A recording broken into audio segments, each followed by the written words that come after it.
Back to Microsoft Excel once again. So we're going to look at Microsoft Excel alignment. So there are some topics we are going to look at in Microsoft Excel alignment. These are some of the subtopics. Number one, we are going to look at align left. How do you align your content to the left? Then the other one is align center. Then align right. We look at top align. We look at center align. We look at bottom align. We look at orientation. Then we look at decrease indents, increase indents, wrap text, merge and unmerge. So these are the subtopics we're going to take or look at this in this class.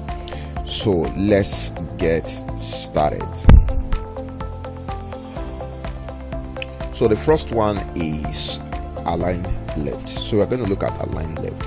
So what does it mean to align our content to the left side? Let's look at it right now. Align to the right, for instance. So if you want to align to the left, it's simply you click this, it takes it to the left. So that is left alignment. That is left alignment. So I'm positioning it at the left. That is what it means. So the next one is align center. Let's look at align center.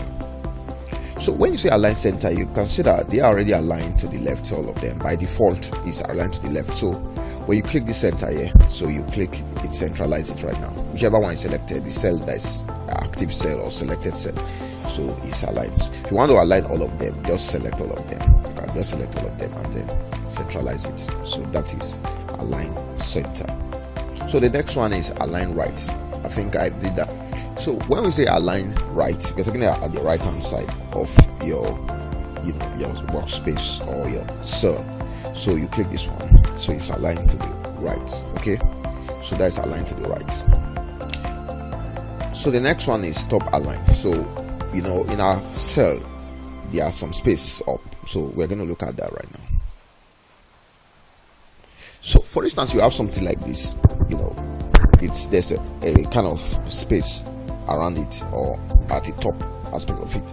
So you can see top here is taken, is the icon depict what it means. So you click up, it takes it up. So that is align top. So the next one is middle align. Middle align. Let's take a look at it. So if you look at this, I'm going to use the first row. This first row, I want to use it as a case study. So if you check here right now, you see is middle. So it's take it to the middle in terms of the vertical arrangement. The other one is in terms of the horizontal arrangement. Is it left, right, center? But this one we're talking about now, all these three here, we're talking about the vertical arrangement. So it either is top or it's middle. So this is middle within the flow across along the vertical axis. Okay, the next one is bottom align. So we want to look at the one that's not top or middle but is below, which is bottom. Right now we have it at the middle, so we click the bottom. You see bottom here, takes it bottom. Okay, yeah, so it takes it bottom. That is bottom align. So I finished this 6 alignment right now. So let's move to the next one. So let's look at the other one, which is orientation.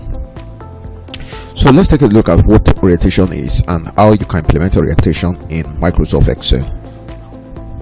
Now if you look at this place, you look at this content here or this data here, you can see that for instance you have a very closed stuff that there is no space, so you can turn it to any direction you want to turn it to. This orientation here, this direction, so you can see the arrow goes away like it tilted to an angle. So if you do it like this, you can see it's clockwise now. Then you also have the other one that is counterclockwise and the other one is clockwise. So vertical, you want it to be arranged vertically, you want it to be the other way around. So you can use any of them. But if you want to define a specific angle, for instance, you have this one now, it should be like 60 degrees. So if you want to make it like let's say 70 degree or 30 degree, you can adjust it here. So you come to this place and you click format cell alignment. So you can set it here. You can customize the alignment stuff. So if you go to this place, you can see you can either push this clock, you can push this clock to this area, maybe to 30, or you can type it manually here. So you can type it now, you can increase or decrease, or you can type it manually. Let's say like 20 degree, so you can make it 20 degree, and then when you're okay, just press okay. Then when you turn it back to normal, you put 0 there. Okay, so it's now 20 degree. So if I click this one now, so you can have it up to like 0 degrees here. Yeah, so you click, it's now normalized, so you can tilt it to any directions you want. That's orientation. Okay, so the other one is decrease indent. So what is the meaning of indent? So we are looking at decrease indents, so we're going to look at this decrease indent. So what is the meaning of indent and how do we implement it? So let me use this one as a case study. So we have created some stuff here right now. So I just push this one using my tab key to this middle place. Okay, so if I want to decrease the indent, I can decrease the space between the indent means the space between the border cell, this border, and this data or this content. Okay, so if I'm decreasing it now, I'm going to decrease it, so it's moving it away to decrease. I'm decreasing it now, it's decreasing. You get it now? So that is to decrease indent. Okay, next one is increase indents. Increase indents. So the increase indent is to increase the space. Increase the space. So let me use this one now. So we used this one before, so I'm going to use this one. So you see now I'm increasing the space now. I'm increasing it. That's increase indent. Okay, the next one is wrap text. Very important, wrap text. So let's look at wrap text. So when you're looking at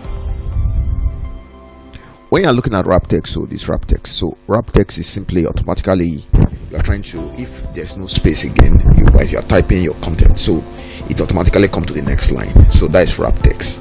If it's no wrap, that is you didn't wrap it, it's not activated. Like if I click, it's activated. If I click it again, it's deactivated. So if you check here, that you see that mathematics here, mathematics broke beyond the border. It went beyond its border to another border here.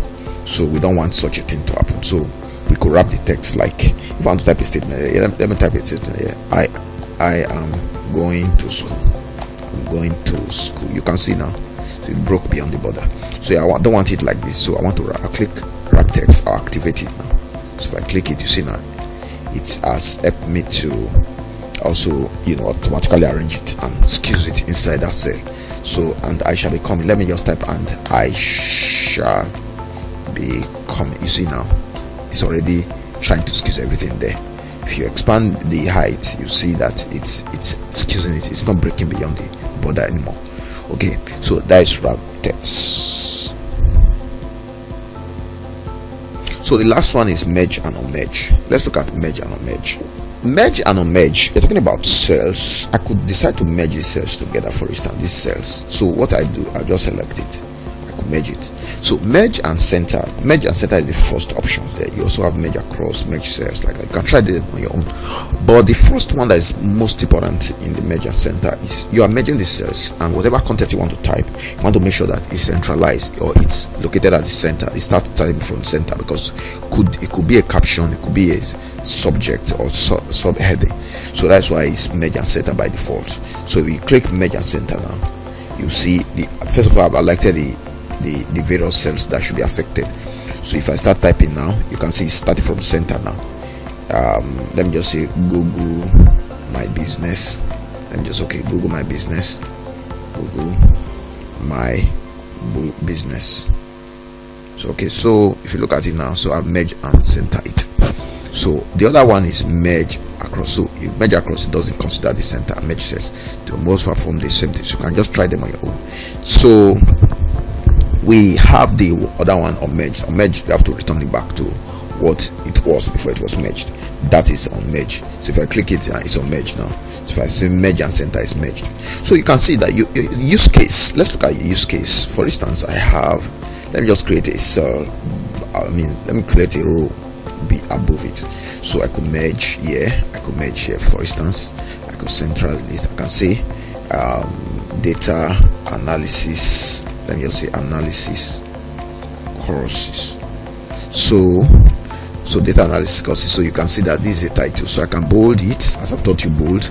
You can also paint the color, or you can paint the background to, let's say, blue, and then the text, the contents on top is white. So you can make it like this. You can even zoom it big. You see now.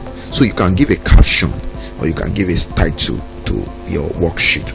So that is one of the use case for merge and center. So that is that. So with this, we have come to the end of the class.